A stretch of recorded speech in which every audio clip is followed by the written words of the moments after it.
On continue ce journal avec Joe Biden qui se retire de la course à la présidentielle. Et pour avoir plus de détails sur cette annonce choc, nous sommes en direct avec Driss Aissaoui, analyste politique. Bonsoir. Bonsoir madame. Alors, quelle lecture faites-vous de ce retrait de Joe Biden de la course à la présidentielle? Vous venez de le dire avec votre précédent interlocuteur, c'était une décision attendue. Le camp des démocrates a été secoué par les prestations imprécises, pour ne pas dire de méchanceté, du président Biden. Il fallait absolument que le camp démocrate puisse trouver une solution à cette situation qui n'était pas gérable du tout du point de vue politique. Et Biden, il s'est maintenu, il a essayé de se maintenir, et Donald Trump est resté là. Très probablement, l'attaque ratée contre Donald Trump lui a donné une force extraordinaire. Vous l'avez dit au début de votre présentation, déjà, le camp démocrate a choisi Mme Kamala Harris pour représenter les démocrates au niveau des prochaines élections présidentielles. Mme Kamala Harris est une candidate intéressante, mais elle a tout à prouver en tant que future présidente des États-Unis. Je pense que ses chances sont véritablement des chances qui sont comptées aujourd'hui. On ne peut pas dire que Kamala Harris remplira totalement, disons, le costume est trop grand pour elle. Ça, c'est mon propre point de vue. Ça va être difficile pour elle. Pourquoi ? Parce qu'il y a la dimension internationale, il y a la relation avec Israël, il y a le problème de l'Ukraine, il y a la politique intérieure, etc. Beaucoup de dossiers très compliqués que Kamala Harris aurait à gérer au lendemain si jamais le peuple américain l'a choisi pour être la prochaine présidente démocrate des Américains. Et face après cette nouvelle, à quoi devons-nous nous attendre aujourd'hui au sein du Parti républicain?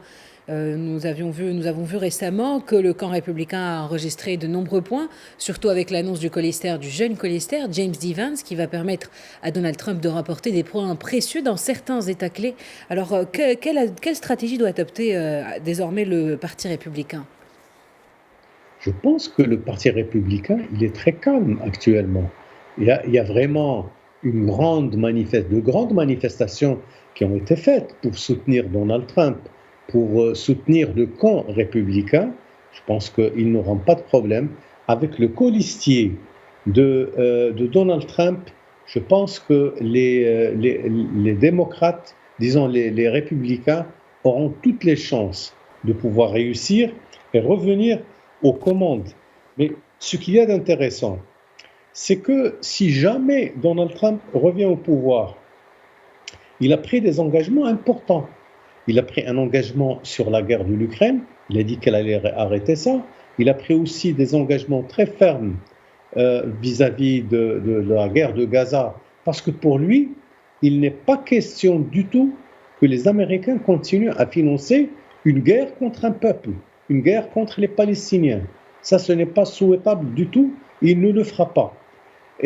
Mais si on veut regarder la chose d'un point de vue purement marocain, Donald Trump a été un président qui a donné au Maroc la possibilité de respirer, disons, à plein poumon en ce qui concerne son affaire territoriale. L'affaire du Sahara, c'est grâce à Donald Trump que le Maroc a pu justement rentrer dans une nouvelle phase, dans une nouvelle dynamique qui lui permet de s'affirmer comme étant le pays qui a un territoire à défendre, qui a des intérêts à défendre. Il y a aussi le fait que c'est grâce aussi au moment où Donald Trump a été président que le Maroc a pu bénéficier de ce fameux don du Parlement américain qui a permis de faire de la melkisation des terres collectives c'est une très grande opération qui a commencé en 2015 et qui s'est juste terminée il y a encore quelques mois au Maroc. Pour revenir au retrait de Joe Biden de la course à la présidentielle, est-ce qu'on peut revenir sur les chances de Kamala Harris dans cette course? Je vous ai dit dès le départ que c'est une dame qui est très sympathique. Elle est forte.